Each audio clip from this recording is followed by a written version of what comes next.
Bom dia, pessoal. Hoje a gente vai voltar à nossa rotina, né, de aulas. E já vou, assim, sem mais delongas, né? Já vamos logo começar, que aí a gente já adianta tudo, né? Então é isso aí, pessoal. Hoje a gente vai falar sobre estrutura do RNA, na primeira etapa dessa nossa atividade, e na sequência a gente já pega para falar de transcrição, tá bom? Então vamos lá.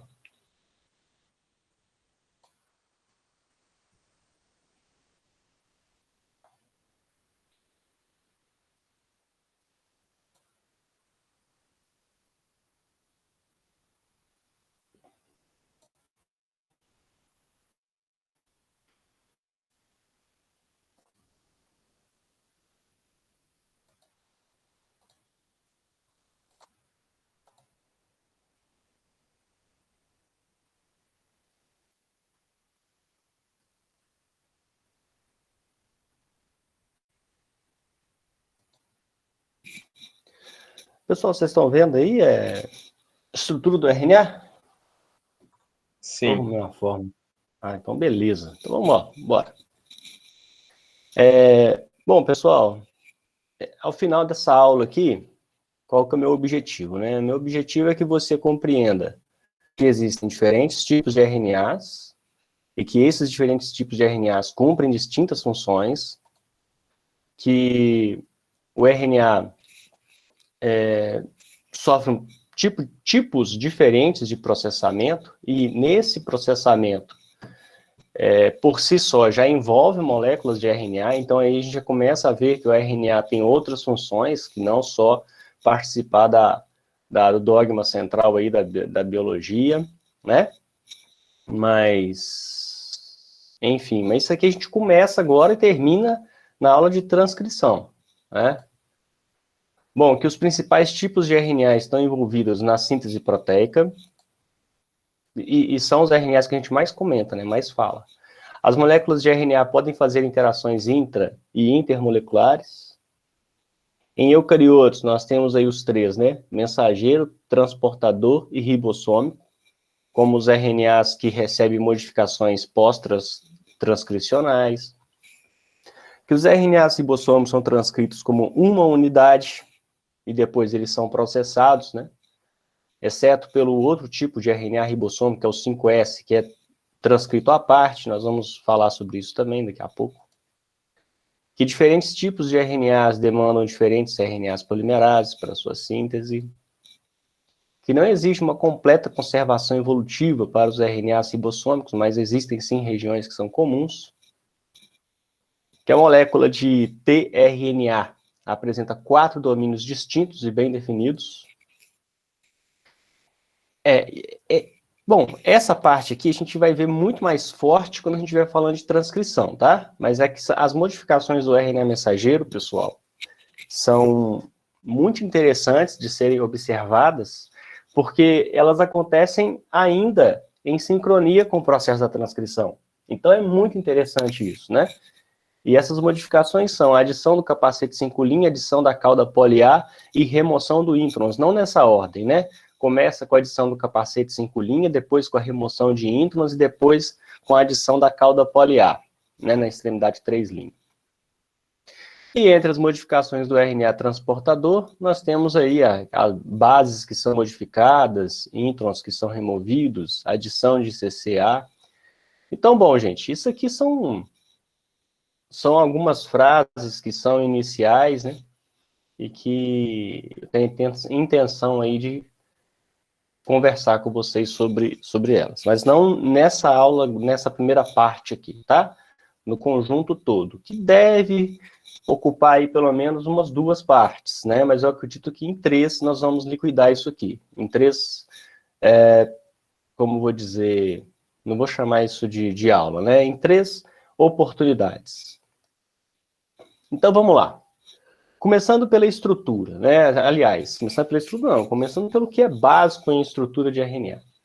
Primeiro, que o RNA contém uma ribose, e aí a ribose a gente detecta aqui a setinha mostrando, olha, Essa hidroxila aqui, ó, está na posição 2' desse açúcar, certo? Então, aqui nós temos uma ribose. Tá? Começa aqui, vem aqui, isso aqui. Ó. Isso é uma ribose. E se fosse o DNA? Não seria OH aqui. A gente teria um hidrogênio. E seria uma desoxirribose. 2' desoxirribose. Isso para o DNA. Nós estamos falando de RNA, então aqui é ribose. Ok? Outra característica, né? Que há uma base nitrogenada do tipo uracila. O tipo uracila. No caso do DNA, seria timina. Ok? Seria timina. A gente pode dizer que a timina, na verdade, é uma uracila que tem um grupo metil a mais. A verdade é essa, tá bom? Então, elas se parecem bastante, uracila e timina. Só que uracila tem a timina tem um metil a mais. E outra característica, pessoal, é que é fita simples. Né? A maioria das vezes o RNA aparece como fita simples. Então, são 3 características. Presença de uma ribose, ao invés de desoxirribose. Presença de uracila, ao invés de timina. E fita simples, ao invés de fita dupla. Essas são as principais características, certo? Essa hidroxila aqui, ela impede que o RNA forme uma estrutura do tipo forma B.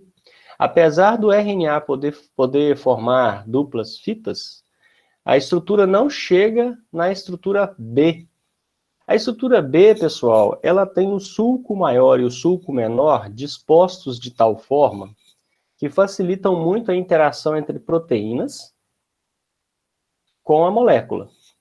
Porque o sulco, ele abre aquelas possibilidades de contato, né, dos aminoácidos das proteínas com as bases nitrogenadas ali, aquela região no sulco que fica exposto ali, né?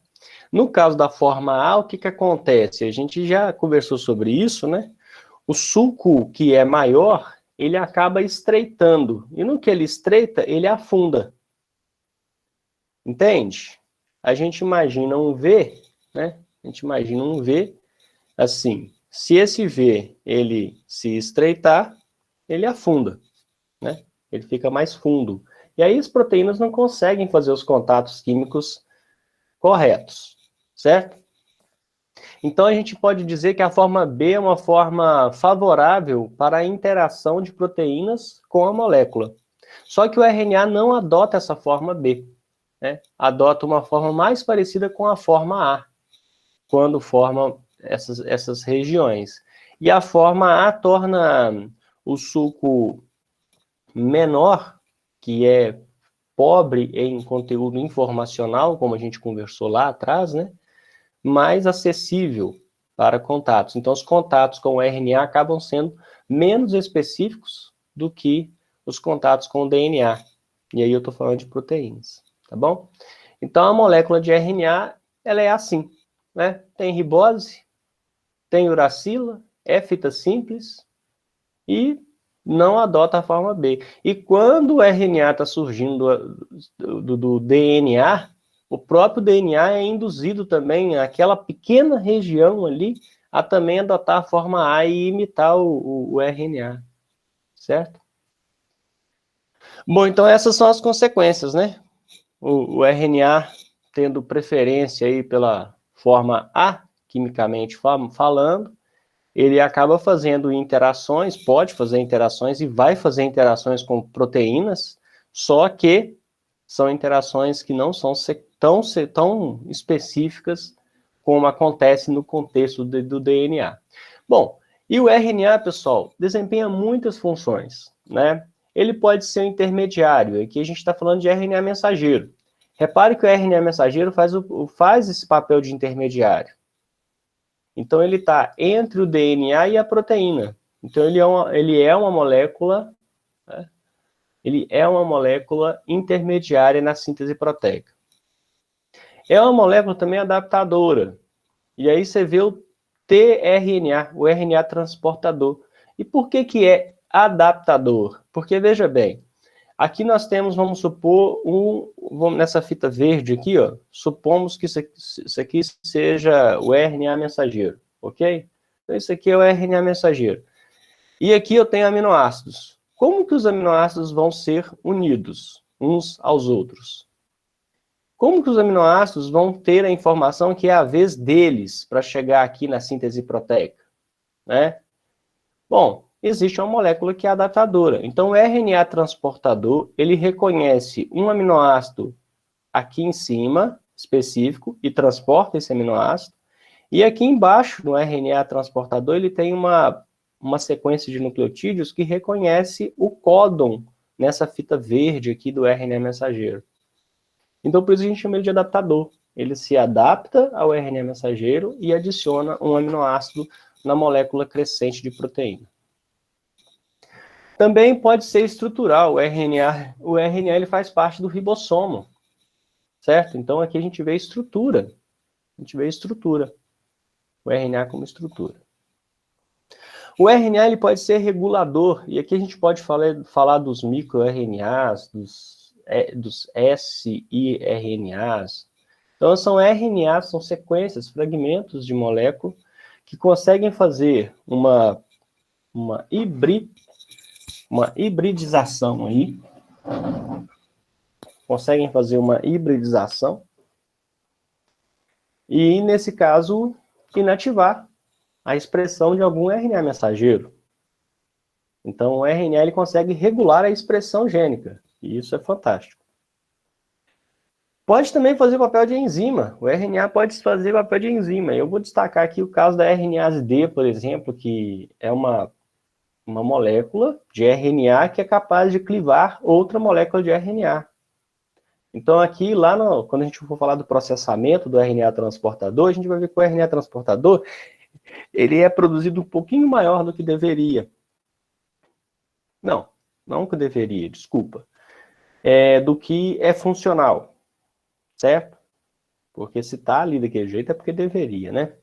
Mas, enfim, essa RNA vai lá e faz a lapidação necessária para o RNA funcionar perfeitamente. E quem é que corta esse pedacinho a mais? É uma molécula de RNA, ok? Aí você pode falar, mas professor, eu já sei que tem alguns RNAs que trabalham, mas em conjunto com proteínas, exatamente. As proteínas, nesse caso aí, têm um papel como vou chamar, de tampão, porque as proteínas elas vão anular as cargas que são negativas dos fosfatos, por exemplo, e tornar o RNA mais estável. Então, o RNA ele fica estável ali. Tal. Por quê? Porque as cargas que seriam repulsivas foram neutralizadas. Então, aí, com a ajuda das proteínas, o RNA ele acaba tendo a estrutura adequada para realizar uma atividade catalítica. Tá bom? E claro, né, gente, o RNA também tem função genética, né, porque tem vários vírus que são vírus de RNA. E graças ao conhecimento da dinâmica, do metabolismo dos vírus, é que a gente pôde fazer algumas alterações ou algumas adaptações do dogma central da biologia. O dogma central da biologia, pessoal, falava o seguinte, o DNA, ele é transcrito em RNA e o RNA é traduzido em proteína. Três etapas. Só que a partir da descoberta aí da dinâmica do metabolismo dos vírus, o que se descobriu? Descobriu que o RNA nem sempre vai surgir de DNA. Às vezes o RNA ele pode ser replicado. Então o próprio RNA é replicado. Então nós chamamos isso de transcrição de RNA dependente de RNA. No nosso corpo, o que acontece é o quê? Transcrição de RNA dependente de DNA, no nosso caso. Agora, no caso dos vírus, nós temos aí algumas transcrições dependentes de RNA. Tudo bem? Bom, e os vírus também, claro, né? Apresentaram para a gente a transcriptase reversa, capaz de produzir DNA a partir de RNA. Então, beleza, os vírus são essa estrutura aí, né, que nos traz tantos transtornos para a vida. Seguindo adiante, pessoal, embora seja fita simples, o RNA tem regiões de pareamento, certo? E a partir dos pareamentos que acontecem, podem surgir estruturas típicas de moléculas de RNA. Então aqui, por exemplo, estou mostrando para vocês um pedaço dessa molécula. Lembrando, pessoal, que isso aqui é um pedacinho de uma molécula gigante. Eu tirei aqui só para ilustrar para vocês o que se trata cada coisa, tá bom? Aqui, fita simples. Às vezes podem ter protuberâncias. O que a gente repara aqui? Repara que aqui são os pareamentos de base, o Watson e Crick, que nós já conhecemos. Tudo bem?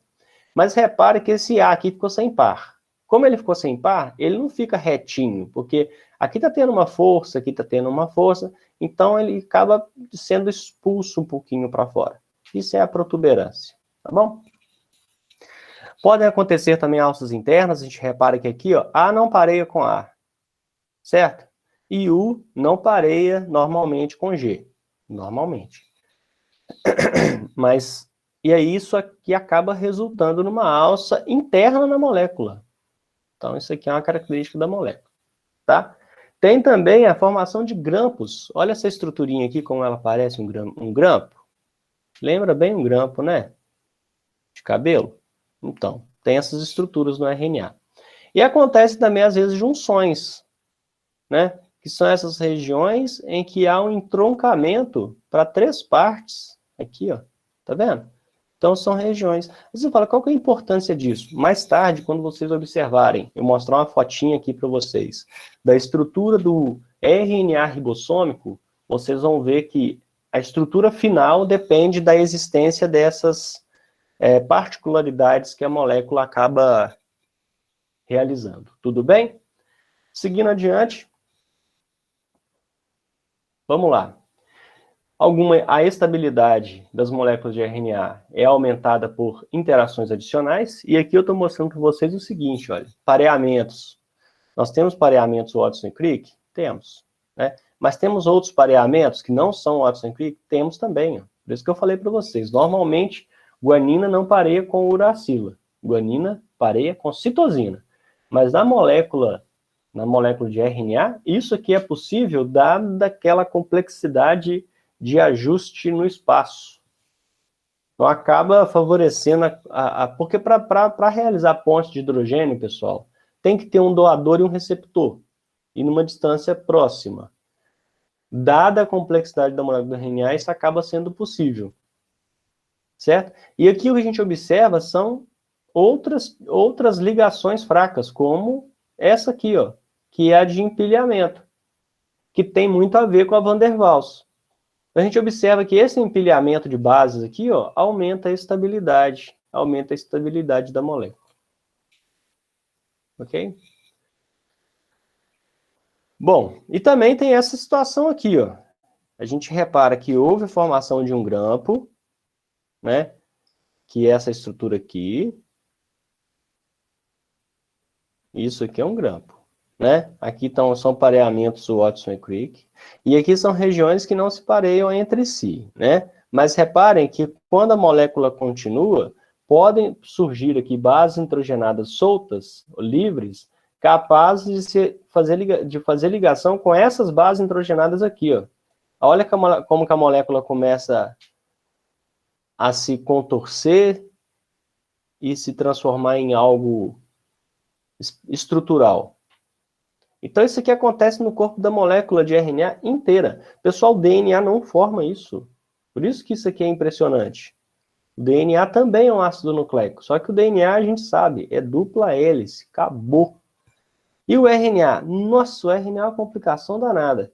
Só que, claro, tudo que é complexo, a gente pode tentar estudar, né, por partes. E é o que nós fizemos no slide anterior, mostrando as possíveis interações que podem acontecer dentro do corpo de uma molécula de RNA. Olha só, pareamentos adicionais ao tipo Watson e Crick, né? Então, às vezes, né, aqui é normal, né? Adenina com uracila, né? Aqui já não é tão normal. Guanina com uracila, não, seria guanina com citosina. E aqui nós podemos observar que isso aqui também acaba acontecendo, a trinca de bases. Nós temos uma adenina pareando com 2 uracilas. Não vai ser sempre, mas em alguns momentos específicos isso vai acontecendo no corpo da molécula de RNA. Alguns RNA são enzimas, né? Alguns RNA são enzimas. E qual que é a definição de uma enzima? A definição de uma enzima é o seguinte: a molécula liga ao substrato, catalisa a reação, libera o produto, repete tudo de novo. É isso. Certo? Essa é a definição de enzima. Então, se essa é a definição de enzima e alguns RNAs fazem exatamente isso, não é verdade, pessoal? Então, alguns RNAs são enzimas. Só falar uma coisinha. Eu estou vendo que acho que a Lorena, ela está tentando entrar aqui está tentando entrar e está entrando e caindo, né? Mas pode... Depois a gente vai comentar com ela, vocês podem comentar também, que eu estou gravando essa aula, tá? Ela vai ficar disponível no Drive, e aí vai bastar consultar depois, porque pode ter perdido aí, né? Ela pode estar... Então, no caso, só para avisar para ela aí que tá tranquilo, tá bom? É a Lorena mesmo? É, é a Lorena. Ou não? Não, não é a Lorena. A Lorena tá aqui, ué. É a outra Lorena, professor. Mas as duas estão aqui, ó. Lorena Gabriela e Lorena Caroline. Não, tudo bem. Enfim, gente. É porque eu tô vendo aqui, são quantos? Não, tá tudo certo, né? Tá todo mundo aqui presente, né? Tá todo mundo presente. Mas é porque eu vi entrando, saindo, aí pode ser que a internet não tá tão estável essa manhã, né? Mas, de qualquer maneira, tranquilizando todos vocês aí, essa nossa apresentação está sendo gravada e vai ficar disponível lá no Drive, tá ok? Então, continuando, pessoal, a estrutura de uma enzima, né? Então, o que a gente observa na estrutura de uma enzima? A gente observa uma estrutura terciária, presença de sítios catalíticos, e presença de sítios para o substrato, presença de sítios para cofator. Bom, tudo isso acontece com algumas moléculas de RNA. Então, de fato, alguns RNA são enzimas. E aqui eu estou mostrando exatamente um pré-RNA transportador, e aqui a gente está vendo que o RNA transportador maduro, ele tem a excisão de uma parte dele, né? Então, você observa que quem faz essa picotagem aí é uma molécula de RNA, né? Quem faz essa ação é um RNA. Então, o RNA está fazendo uma ação catalítica, né? Uma ação enzimática. Olha quantas reações bioquímicas são catalisadas por ribozimas, que é o nome dado para aqueles RNAs capazes de fazerem reações catalíticas, né? Formação de ligação peptídica, clivagem de RNA, ligação de RNA, RNAs auto-splicing, clivagem de DNA, splicing de RNA, polimerização de RNA, e aí vai. Fosforilação, aminoacilação, alquilação, formação de ligação amida, formação de ligação glicosídica, reações de óxido-redução, formação de ligação carbono-carbono, formação de ligação fosfoamida, troca de sulfeto. Ou seja, são muitas reações que são catalisadas por ribozimas, tá? Só para fortalecer, existe até uma teoria que dizem que o mundo genético começou em moléculas de RNA, né? Não vem ao caso aqui, mas só um detalhe que para uma molécula ser capaz de liderar essa revolução, ela tem que ser capaz de várias atividades. E o RNA tem se mostrado cada vez mais essa sua versatilidade. Aqui tem a molécula de RNase-P, e a gente observa em amarelo aí uma estrutura que seria um RNA transportador, que vai ser processado em roxo. A RNase-P, que agarra no outro RNA e vai fazer a clivagem necessária. Aqui está mostrando uma estrutura E a gente já vê aqui o que seriam os grampos, né? Algumas alças, certo? E a gente observa que essa seria a estrutura secundária de uma ribosima cabeça de martelo. Estrutura secundária. Ou seja, o que é secundário? Secundário é aquilo que tem duas dimensões, né? Tem largura e tem altura. E o que é a estrutura terciária? A estrutura terciária é aquilo que se dispõe no espaço. E essa molécula, ela estaria disposta desta forma no espaço, com a capacidade de fazer a função catalítica dela. Ok? E como seria uma clivagem de uma molécula de RNA? Você vai observar que é praticamente muito simples, né? A gente observa que é uma molécula de RNA em verde, que vai fazer o papel catalítico, e uma molécula de RNA em azul, que vai ser o substrato. Repare que tem ligações de hidrogênio específicas aqui. Então, quer dizer, esse RNA que vocês estão vendo aqui não vai sair clivando qualquer RNA, não. Tem que ser específico. Tem que estar na situação adequada, né? E aí, repare que esse RNA chega aqui e ele pode ser clivado. Então, isso que está acontecendo aqui, esse fragmento aqui, pessoal, é um fragmento que não vai ser útil para essa molécula de RNA atuar. Então, ela precisa ser clivada. Então, a evolução deu esta solução bioquímica para esta clivagem acontecer. Tudo bem? Como é que funciona? Pareamento seguido de ataque nucleofílico. Basicamente é isso. Aqui, ó, pareamento, a gente vê uma molécula de RNA aqui, que está contínua. A gente vê aqui escrito base com os elétrons estáveis, e aqui a gente observa a base já com um hidrogênio deslocado, que significa um oxigênio eletronegativo, e a realização aqui de um ataque nucleofílico, e a gente vê que o hidrogênio ele salta também, né? Então o hidrogênio salta. No que o hidrogênio salta, alguns rearranjos acontecem. E no final dessa história, que aqui a gente vê um fosfato cíclico que foi gerado aqui, repara que esse hidrogênio daqui, ó, vamos ver em partes mesmo. O hidrogênio daqui pulou para cá, certo? E a gente observa essa base, então, que agora está com hidrogênio a mais. Então, isso aqui fica eletronegativo, certo? Ficando eletronegativo, ele consegue fazer, a própria molécula consegue fazer um ataque nucleofílico aqui, ó, e se ligar ao fosfato. Pronto, ligou o fosfato, ó. E o que acontece com esse oxigênio? Esse oxigênio faz parte da outra molécula. Olha aqui, ó. Pronto, ficou lá. Então, aqui o que a gente vê? O que antes era contínuo, num primeiro plano, agora foi quebrado no meio, aqui, ó. Resultado, uma molécula com fosfato cíclico, aqui.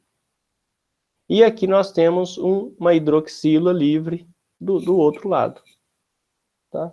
Então, a clivagem ela é relativamente simples. É um ataque nucleofílico que acontece dada a justa posição das moléculas aqui numa situação favorável. E como que o RNA surge, pessoal? Isso aqui não tem dúvida. É por transcrição, né? Então, nós vamos falar sobre o surgimento dos RNAs por transcrição. Só vou dar um up aqui, um plus aqui, mostrando essas moléculas produtos da transcrição, os tipos, tá ok? Começando pelos RNAs mensageiros, que codificam proteínas. A gente vai falar muito, mas muito dos RNAs mensageiros. Afinal de contas, nossa disciplina, basicamente,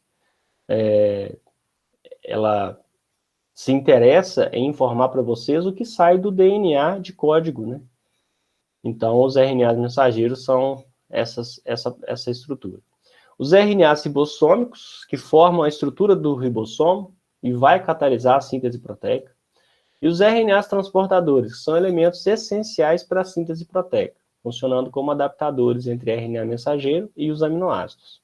Então, esses três nós vamos falar muito deles. Os outros a gente vai dar pinceladas. Tá? Aqui nós temos os pequenos RNAs nucleares, que atuam numa série de processos nucleares, incluindo o splicing. Então a gente vai observar que muitos RNAs mensageiros apresentam introns, e esses introns precisam ser eliminados. Quem é que elimina esses introns? Corta na extremidade a 5' corta na extremidade a 3' e é cru. Ou favorece esse corte acontecer, são os snRNAs, tá bom? Os SNO, que são os RNAs nucleolares, vejam que não é repetição, aqui é RNAs nucleares, aqui é nucleolares. Então, atua em nível de nucleolo. Bom, se atua em nível de nucleolo, o que que tem lá no nucleolo, né? Que é tão significativo? Tem os RNAs ribossômicos. O nucleolo é onde acontece a origem e o processamento dos RNAs ribossomais. Então, vocês vão perceber que tem muitos RNAs que atuam catalisando reações aqui, nessa região. Nós temos os pequenos RNAs de Carral, utilizados para modificar esses dois de cima, porque eles também não nascem prontos, eles também vão precisar de ajustes. Nós temos os microRNAs que regulam a expressão gênica, tipicamente bloqueando a tradução de RNAs mensageiros, e aqui tem uma especificidade impressionante para isso acontecer.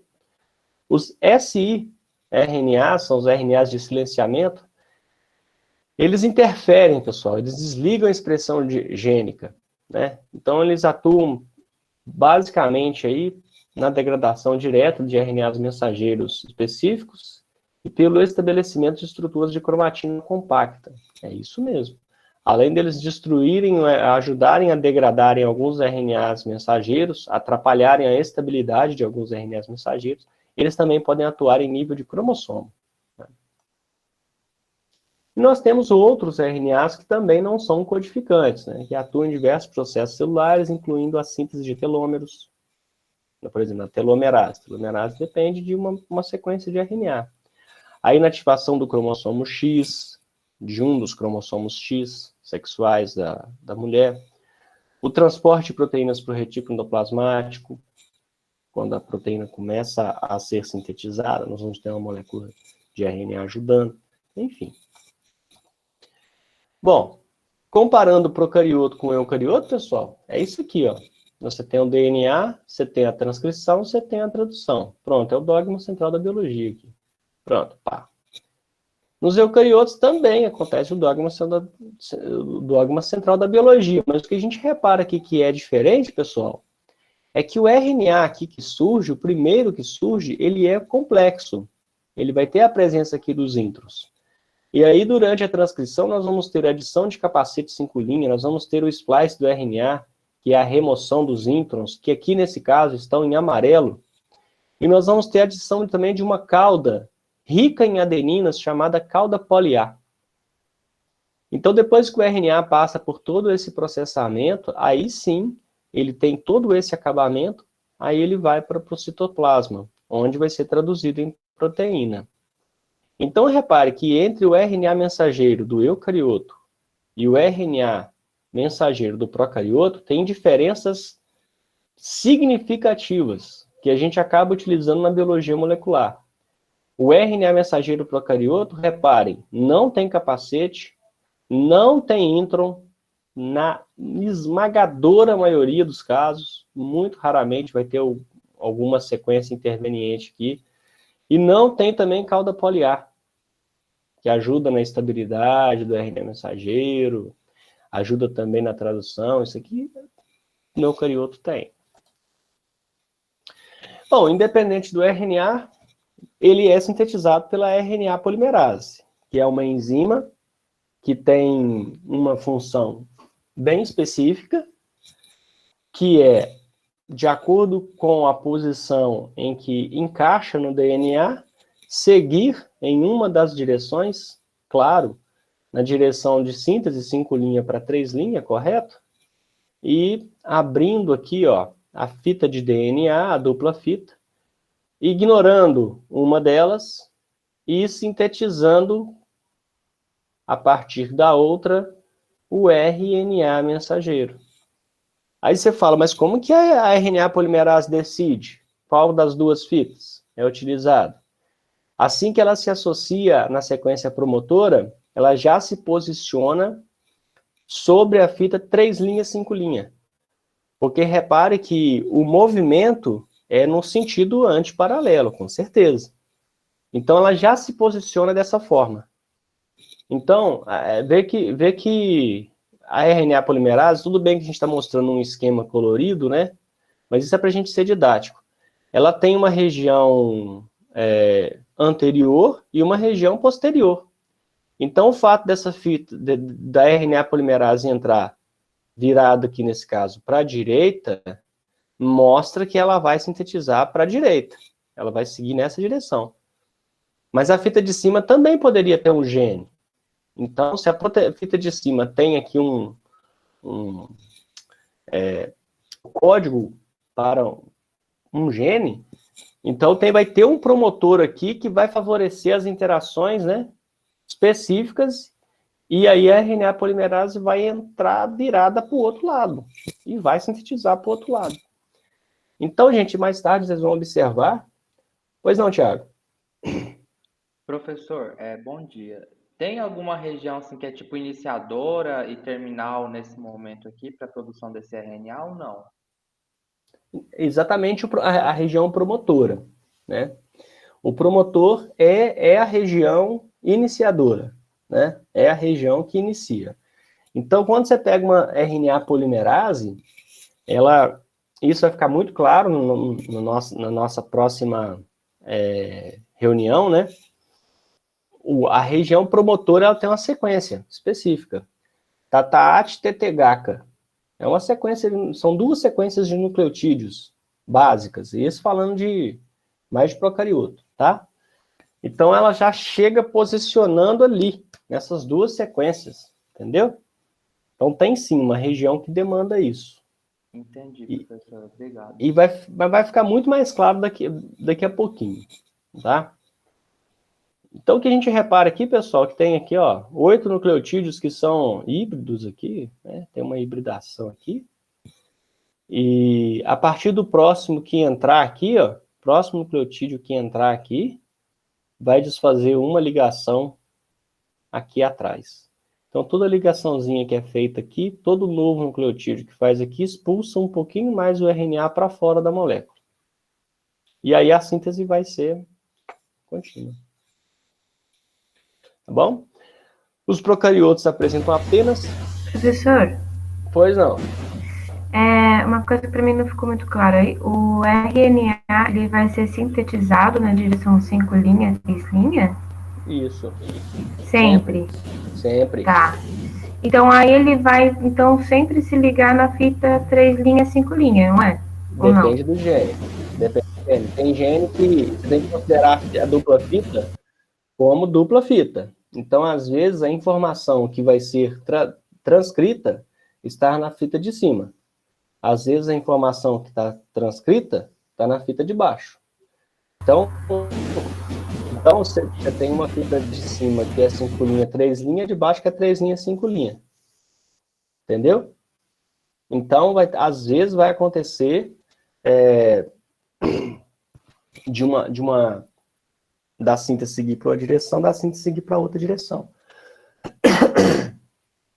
Tudo bem? Tá, tudo bem, professor. O que você tá, eu sei que passou pela sua cabeça aí. Entendeu? Eu tô pensando assim, por que ela tá perguntando, qual que é a dúvida ali no caso, tô me localizando aqui, né?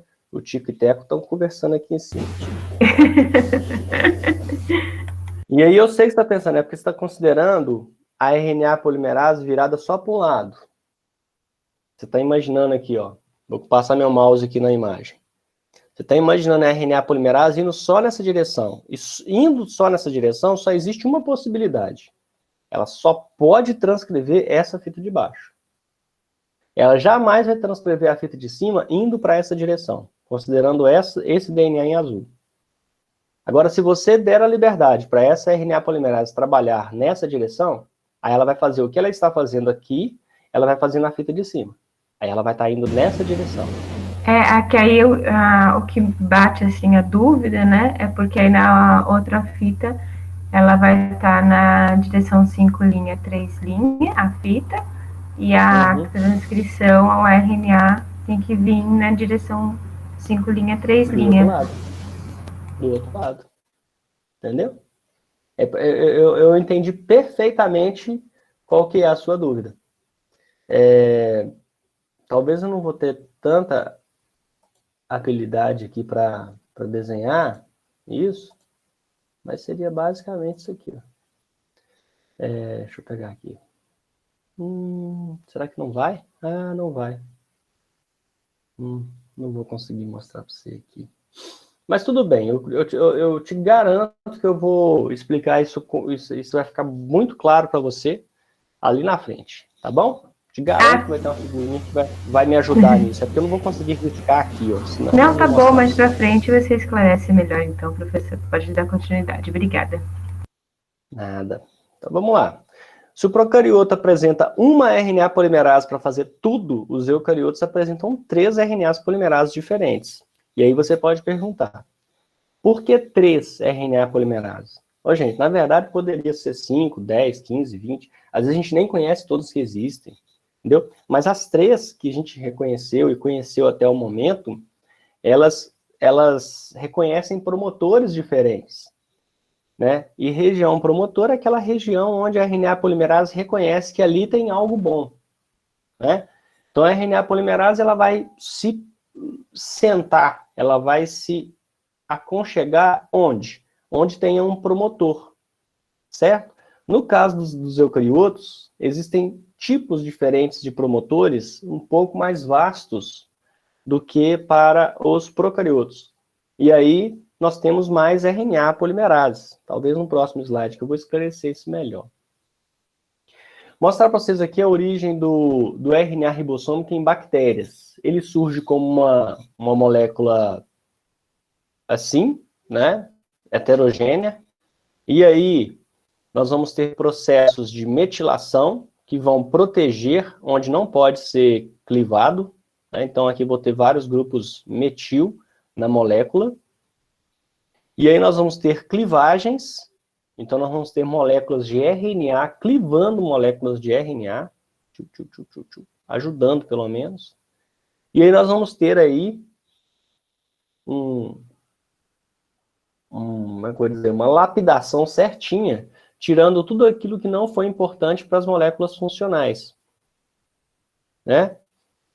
E aí o que nós temos aqui? Nós temos o RNA ribossômico 16S, lembrando que esse número é referente a uma sedimentação em cloreto de césio. Coloca lá cloreto de césio em uma ultracentrífuga, coloca isso aí para centrifugar. A posição que ocupa é a posição 16. E aí, por isso, esse RNA é o RNA 16S. E aqui nós temos o RNA 23S. Ele é um pouquinho maior, né? Então, ele é um pouquinho mais, como vou dizer, mais denso. E ele acaba ficando também numa posição diferente desse aqui, na centrifugação em cloreto de césio. E aqui nós temos o RNA ribossômico 5S. Né? Isso aqui em bactérias. Tudo bem? E reparem que dentro aqui das regiões, aqui, ó, entre o 16 e o 23S, nós temos aqui um RNA transportador. Né? Tem um RNA transportador aqui que acaba surgindo também dessa história. Aí vocês falam, mas para que serve esse RNA? Esse RNA é quem vai fazer parte do ribossomo mais tarde. Então, a produção dessas moléculas aqui, ela está a todo vapor. Ela está a todo vapor. Certo? Bom, vamos lá. Existem 7 cópias, né? Desse pré-RNA aqui. Aqui eu mostro para vocês, pessoal, a estrutura secundária do RNA ribossômico 16S, que a gente viu aqui, ó, 16S, tá vendo? Isso aqui é a estrutura primária, né? A gente só tá vendo aqui como ele é uma fita, assim, tchum. Claro que não é uma estrutura primária bem definida, porque eu não estou mostrando para vocês as sequências dos nucleotídeos, né? Mas seria basicamente a primária. A secundária, que tem largura e altura, é isso que vocês estão vendo aqui, ó. Dá uma olhadinha. Professor. Pois não. Os grupos metis que ficam na molécula lá no 16S, eles são retirados depois ou fazem parte dessa estrutura? Sai, mas eu vou acabar saindo mais tarde. Eles vão acabar saindo, sim. Tá bom? Aí. Vocês conseguem ver um grampo aí? Pelo menos um? Conseguem ver uma alça? Conseguem ver fita simples? Vocês conseguem ver junções? Conseguem ver protuberâncias? Então, prova para vocês que aquela imagem que eu mostrei para vocês lá atrás, aquela imagem ela é muito útil para a gente, porque ela mostra que uma estrutura complexa como essa aqui pode ser desmembrada. Você pode, se você estiver estudando isso aqui, se você estiver estudando, ao invés de genética e melhoramento, estiver estudando química, e tivesse que descrever mesmo essa molécula nos seus mínimos detalhes, porque você trabalha com uma química onde você desenha novas moléculas para atuarem como antibióticos ou atuarem como moléculas intervenientes. Então, vocês teriam que ter detalhes dessa molécula. Então, para estudar essa molécula, vocês teriam que ter ferramentas. E você conseguir descrever que uma molécula de RNA tem 34 grampos, 22 alças, 43 protuberâncias. Então, se você conseguisse descrever essa molécula dessa forma, você conseguiria comunicar. Então, essa molécula, apesar de ser complexa, tem muita gente que estuda nos seus mínimos detalhes, tá bom? Dá uma olhadinha na estrutura do 5S aqui embaixo, tá? À esquerda e embaixo aqui, nós temos a molécula 5S. Parece até sei lá, um martelo. E aqui dá uma olhada na molécula 23S. Com todos os seus nucleotídeos aqui. Pode não estar claro para vocês aí, nesse momento, talvez por causa de internet minha não está boa, mas quando vocês observarem a gravação, eu acho que vai ficar legal. Vocês vão conseguir ver os detalhes mesmo aqui dos nucleotídeos que estão, tá bom? E aqui eu vou mostrar para vocês como seriam, então. Vamos lá. Aqui eu mostrei só as moléculas de RNA, tá vendo? São os RNAs ribossômicos. Mas a gente sabe que ribossomo é feito de quê? De RNA e proteína. Então, essa molécula aqui, que tem seus fosfatos também, né? Que precisam ser neutralizados, eles vão interagir com mais de 36 proteínas aqui, né? Então, a estrutura 5S, que tem 120 nucleotídeos, a estrutura 23S, que tem 3.200 nucleotídeos, essas duas moléculas vão interagir com mais de 36 proteínas e vão formar aqui a estrutura, a subunidade maior do ribossomo. E aqui nós temos o RNA 16S com 1.540 nucleotídeos. Ele vai interagir com 21 proteínas. E, reparem, o resultado dessa reunião, desses RNAs com essas proteínas, é isso que vocês estão vendo aqui. Tudo bem? Vocês estão vendo em vermelho, a gente consegue localizar aqui em vermelho, talvez vocês não tão bem quanto eu estou vendo aqui nesse momento, mas aqui eu tenho alfa-hélices, que identifica para mim que isso aqui é proteína, que está em vermelho. E em amarelo você tem aqui os RNAs. Repare que o RNA forma um emaranhado, que parece aleatório, pessoal, mas não é. Se fosse aleatório, não funcionava, não funcionaria. Entendeu? E aqui do lado de cá, a subunidade menor do ribossomo. Mesma coisa, aqui, ó. Em azul nós temos as proteínas, em verde nós temos o RNA. Quando a subunidade menor encontra um RNA mensageiro que vai ser traduzido, a subunidade maior reconhece, então, que essa subunidade está com trabalho a ser feito e se une a ela, formando o ribossomo, que aqui está formado. Subunidade menor, subunidade maior de um ribossomo está aqui na sua frente. Tá vendo? Aqui no meio vai passar um RNA mensageiro. Bom, agora vamos falar dos RNAs ribossômicos eucariotos. Então tem a RNA polimerase 1, que vai atuar transcrevendo essa unidade. A primeira observação que a gente faz é que visualmente se parece um pouco com o RNA procarioto, mas os números são ligeiramente diferentes. Os RNAs ribossômicos dos eucariotos, pessoal, são um pouquinho maiores do que aqueles dos procariotos. Tudo bem? Então, ele surge com uma molécula maior e vai ser metilado também para proteger aí das clivagens que vão acontecer. E aí, após as clivagens, nós vamos ter os RNAs ribossômicos maduros, né? O RNA ribossômico 18S, ao invés de 16, o 5.8S, ao invés de 5, e o 28S, ao invés de 23. Então, se você repara que todos os RNAs aqui, eles são um pouquinho maiores do que aqueles observados na sua contrapartida procariota. E aqui eu mostro, do mesmo jeito que eu fiz para o procarioto, eu mostro para vocês aqui de um eucarioto. Aqui é a subunidade 18S, com 1.900 nucleotídeos.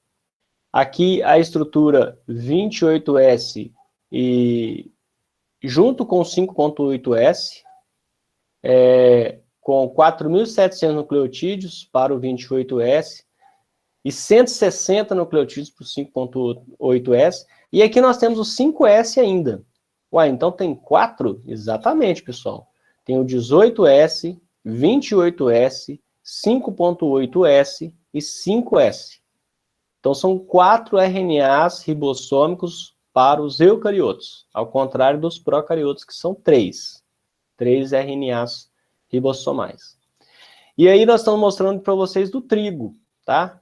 Um ribossomo 80S do trigo. Então, o que acontece no final das contas? Voltando para uma figurinha mais amigável, talvez, menos complexa, a gente vê que o ribossomo bacteriano, no final das contas, ele vai ser essa estrutura que está aqui em cima, a subunidade menor em vermelho, a subunidade maior aqui nessa cor, sei lá, mais alaranjada. E aqui nós temos o ribossomo eucarioto, né, com a subunidade maior fugindo aqui para o cinza e a subunidade menor fugindo aqui para o roxo. E aqui a composição, né? 5S, 120 nucleotídeos, 23S, 3.200 nucleotídeos, mais 36 proteínas, subunidade maior. 16S, 1.540 nucleotídeos, mais 21 proteínas, vai formar aqui a subunidade menor. No eucarioto, a gente vê que o número aumenta um pouquinho, né? O 5S 120 nucleotídeos, ele acaba sendo do mesmo tamanho desse aqui. O 28S um pouquinho maior, 4.700 nucleotídeos, o 5.8S 160 nucleotídeos. O número de proteínas não é muito bem definido. Você vai ter literatura que vai falar um número, vai ter outra literatura que vai falar outro, mas o importante é você saber que são algumas dezenas de proteínas. Isso é que é importante. E aí, vai reunir isso aqui e formar a subunidade maior do ribossomo, está aqui em cima. A subunidade menor é um 18S com 33 proteínas aproximadamente. Professor. Pois não? Eu já ouvi falar, não sei se isso é válido, mas o RNA 5S, ele é diferente do 5.8S, 28S, né? Porque ele não se forma no nucleolo. Isso é verdade ou não? Ele tem uma origem diferente, né? Ele tem uma origem diferente, sim, porque se você for observar aqui, quando a gente mostrou aqui, ó, cadê o 5S? Ele não está aí, tá vendo? Até a RNA polimerase que transcreve o 5S é outra. É a RNA polimerase 3, nem a RNA polimerase 1. Mas é diferente, sim. Ele está localizado em outra região, então ele é transcrito em outra região e depois ele migra para o nucleolo, onde ele vai participar da síntese. Entendeu? É como se ele tivesse um hotel à parte para ele lá, no núcleo, tá? E, bom, em termos de sequência, provavelmente não vai ser tão diferente não, sabe? Não tem aqui uma resposta certinha para te falar se ele tem muitas diferenças. O que é fato é que é conservado, né? É essa molécula As moléculas ribossomais, elas são muito conservadas, porque se você for ver, né, mutações aqui são trágicas, né? Então, tem um nível de conservação bastante elevado aqui. Então, e em relação acho que não sei se fala introns que tem no meio deles, eles são mais variáveis, né, do que essas regiões conservadas. São mais variáveis. O intron está mais liberado aí, no caso desse rigor. Está mais liberado, sim. Tá, sim. Isso para qualquer gene, tá? Qualquer gene, o intron ele acaba sendo um ponto onde o raio pode cair 1, 2 ou 3 vezes que não vai causar tanto dano. Agora, se por acaso acontecer uma mutação numa região exônica, né? Aí dá problema. Ok? Essa imagem aqui, pessoal, a superior, à esquerda, são ribossomos na cor escura no retículo plasmático rugoso. Tá ok? Só para fechar essa figura. Respondido aí, Bruna. Tudo certo? Certo. Então vamos lá então, pessoal. Seguindo adiante, então, vamos lá. Origem do RNA mensageiro, pessoal, em eucariotos. Aí você vê que já mudou a RNA polimerase. Agora nós estamos falando da RNA polimerase 2. Aqui atrás nós estávamos falando da RNA polimerase 1.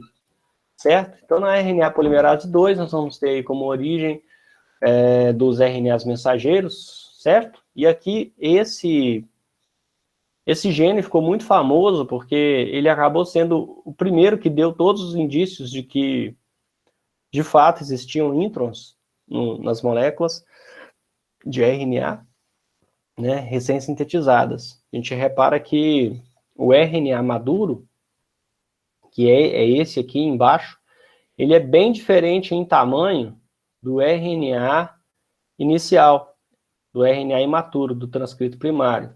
E como que eles conseguiram observar isso, né? Colocando essas moléculas para hibridizarem. Então, no que essas moléculas hibridizam, várias alças surgem aqui. E essas alças mostram regiões que não se hibridizaram, ou seja, regiões que devem ter sido removidas. E, de fato, isso eles provaram depois, né? E repare que esse gene da ovoalbumina são 7.700 pares de bases, que são iniciais aqui, mas que não tenho os números para mostrar para vocês, mas eu posso apresentar que 7 introns são removidos, certo? Uma extremidade é eliminada, um capacete 5' é adicionado, que está representado pela cor vermelha aqui, e uma cauda poli-A também é adicionada, representada aqui na cor verde. E todos os exons são reunidos numa molécula só, com 1.872 nucleotídeos. Então, você pode reparar aqui que caiu bastante, né? Caiu mais de 4.000 nucleotídeos aqui, salvo engano, né? Beleza. Seguindo adiante, modelo de estrutura do RNA 5S, pessoal. Aqui o 5S humano, aqui o 5S de Drosophila melanogaster. Quase que um jogo dos 7 erros, né?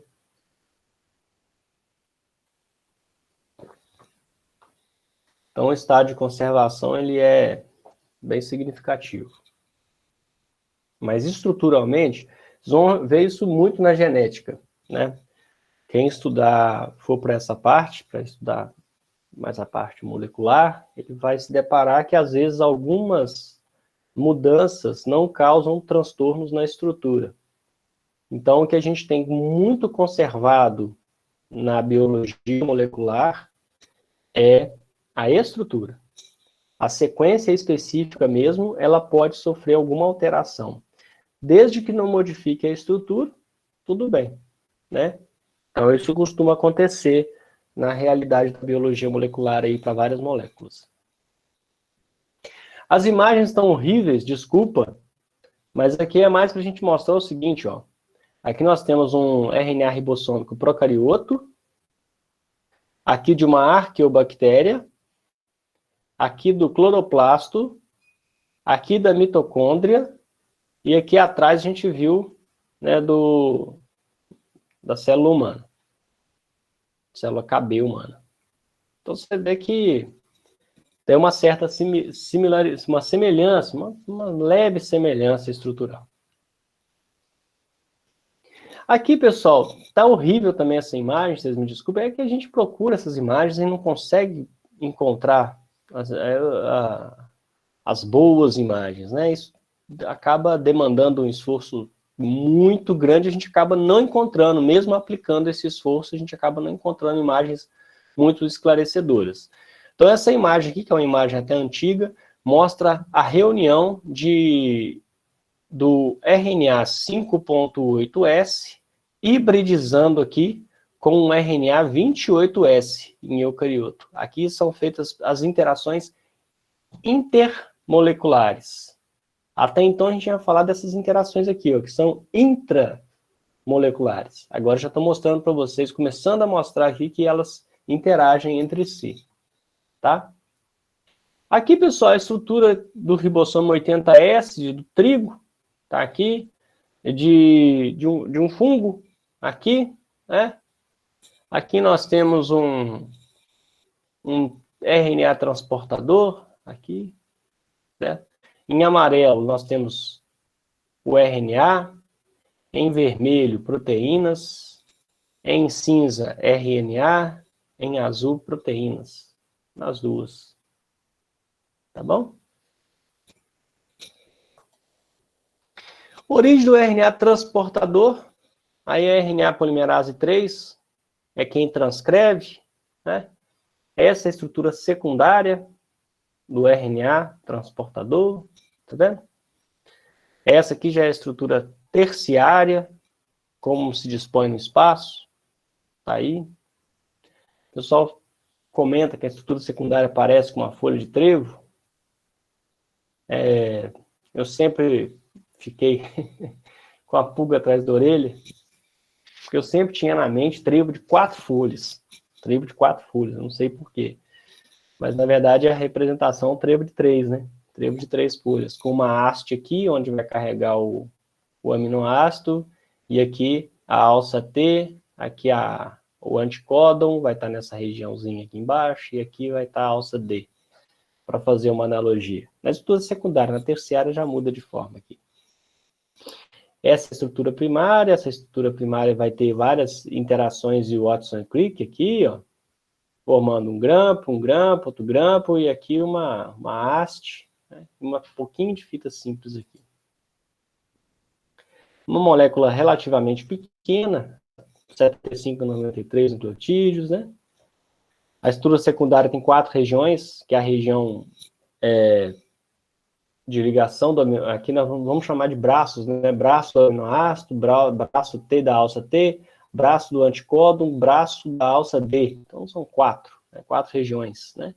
E na região do anticódon aqui, que é a região crítica mesmo, apesar de toda a molécula ser importante, essa aqui é crítica, porque é ela quem define qual é o códon.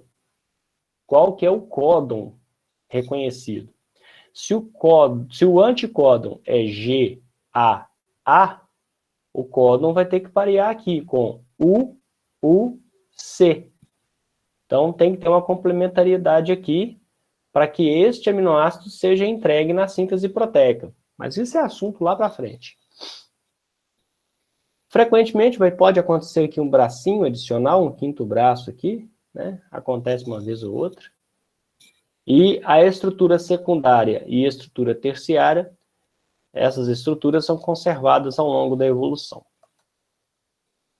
O processamento, pessoal, de um RNA transportador típico, ele pode ser citado aqui nessa imagem, citado, né? Não detalhado, claro.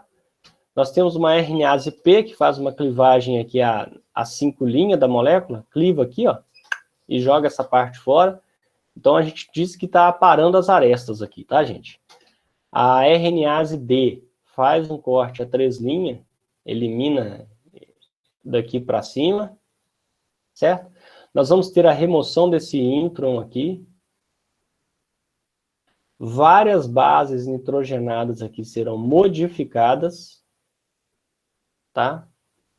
E nós vamos ter ainda a adição de um CCA na extremidade 3' É importante que essa trinca de ribonucleotídeos esteja aqui, tá bom?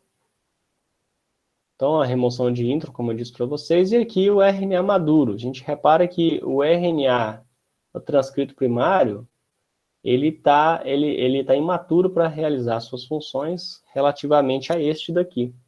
Este daqui já tem as suas bases modificadas, já tem um anticódon certinho, já tem tudo certo, CCA aqui, tudo importante. Aí você fala, mas por que isso aqui tem que acontecer? Por que esse processamento tem que acontecer? Mais tarde vocês vão observar que existe um segundo código genético, que é o código responsável pela colocação aqui dos aminoácidos, tá? Então esse código aqui depende muito da estrutura da molécula. A gente vai conversar isso mais adiante. Então são fatos, né? A extremidade 5' está sempre pareada, vai estar sempre pareada aqui, então o restante aqui vai ser clivado. A extremidade 3' é de fita simples. E tem 4 nucleotídeos, que são sempre a mesma coisa, né? Sendo um qualquer e CCA no final, sempre. A sequência CCA é adicionada ao transportador depois da transcrição, né? Existe um complexo que faz essa modificação, que é a nucleotidiltransferase, ela que vai adicionar esses nucleotídeos aqui. E é isso, a gente tem a ribonuclease P aqui, numa imagem. Essa aula ela é muito expositiva, né, gente? Aqui tem RNA nucleotidiltransferase aqui no meio, é quem adiciona o CCA, e aqui a ribonuclease D, que faz aquela clivagenzinha. Então, é isso. Mostrando, esse slide é mais para mostrar a diversidade de estruturas que o RNA pode adotar. Aqui um RNA transportador, aqui uma ribosima, aqui o intron, depois que ele é removido. Então, o RNA está livre para fazer vários tipos de... Não tem empilhamento de bases aqui também, nós vamos ter pareamento de bases, né, para estabilizar a estrutura terciária. Aqui alguns pareamentos que a gente observa aqui, ó, eles estão sendo mostrados aqui. Eles saíram daqui para mostrar aqui, ó. Aqui um pareamento guanina com uracila, aqui uma metiladenina com timina, aqui uma guanina com a pseudouridina, e assim sucessivamente, mostrando esses pareamentos aqui destacados, né? Como eu disse para vocês, pessoal, pode não ser do interesse de vocês, mas tem... Porque vocês não trabalham com química, com a química, né? Mas tem muitas pessoas que trabalham com a química mesmo da coisa, então eles estão muito interessados nesse tipo de imagem, né? E aí eles vão escapar para esse tipo de detalhamento mesmo, né? Mas eu acredito que não seja o nosso papel aqui detalhar esses tipos de interações. A gente está mais interessado com o resultado dessa molécula, e a gente está caminhando nessa direção. Mais tarde a gente vai falar de tradução, e lá a gente vai trabalhar o que, de fato, é muito importante para a gente. Tá? Nós vamos ter bases que são invariantes, algumas bases nitrogenadas vão ser invariantes, elas sempre vão estar presentes no RNA transportador. Nós temos bases que são semi-invariantes, que algumas vezes mudam, e nós vamos ter as bases que são modificadas, e aqui nós temos algumas, ó. Metilguanosina, atiluridina, que tem esse enxofre que é mais, a inosina. Nós temos esse isopentenil adenosina, nós temos a ribotimidina, pseudouridina, dihidrouridina, isso tudo vai aparecer aqui na molécula de RNA transportador. Mas, como eu disse para vocês, isso é de grande interesse para os químicos, certo? Muito interesse para eles. Eles querem saber cada detalhe desse, porque é o interesse, como é que chegou nisso aí. Bom, como considerações finais, pessoal, essa aula é uma aula bastante positiva, e é só para quando a gente for falar de transcrição, a gente não ficar perdido em relação à estrutura, tá?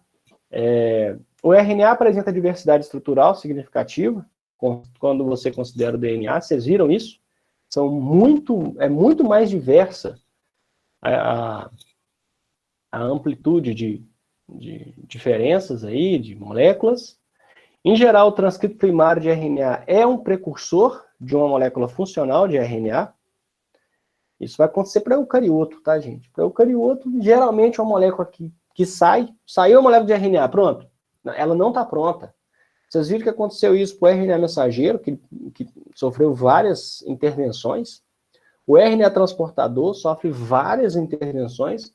E o RNA ribossômico sofre várias intervenções. Então a gente vê que nenhum RNA que é produzido, ele está pronto de cara. Ele sempre vai ter aí etapas de processamento aí. E o RNA é uma molécula muito interessante para estudo de evolução biológica.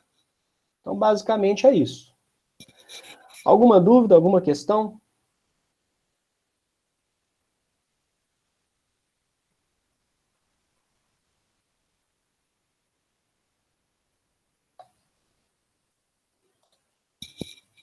Então, se não tem dúvida, não tem questão, eu vou liberar vocês, né?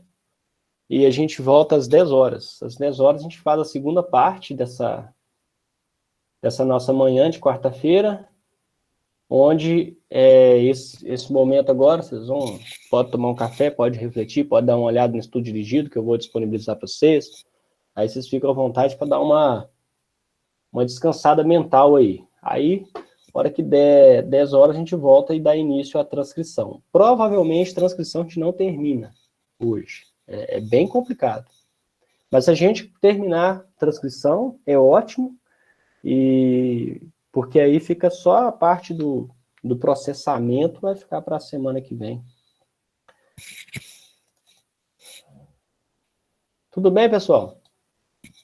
Só que é o seguinte, ontem eu tive problema de acesso aqui no meu Drive.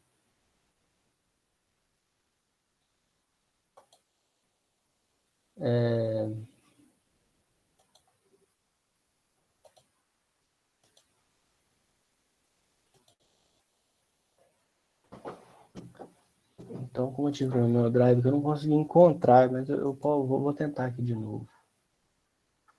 O que está acontecendo? Pessoal, a internet minha funcionou normalmente, vocês conseguiram ouvir certinho aí as coisas? Foi tranquilo? Em alguns momentos travou. Para mim foi tranquilo. Normal. Para mim também foi tranquilo, professor. Então, beleza. É porque tem hora que dá mesmo essa incompatibilidade. Mas a vantagem é que a gente está gravando, isso aqui já vai estar no Drive. Então, para quem teve aí momentos de dúvida, né, vai ser possível aí rever, se quiser, e tudo. Bom, pessoal, eu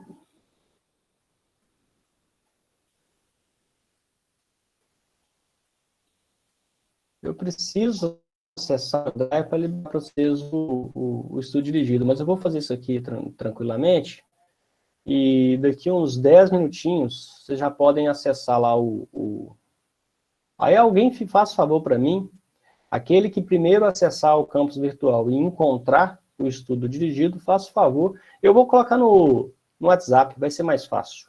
Pode deixar que eu faço isso. Assim que eu deixar disponível lá o estudo dirigido, porque afinal de contas eu vou pegar o estudo dirigido e vou dar uma leve trabalhada nele, tá? Que significa vou remover algumas questões lá. E aí eu já vou disponibilizar lá no campus virtual para vocês. Tá ok? Deve ser em uns 10, 15 minutinhos eu faço isso. Tá ok, pessoal? Sem problema? Então a gente se encontra às 10. Até mais, pessoal. Até mais, Tchauzinho. professor.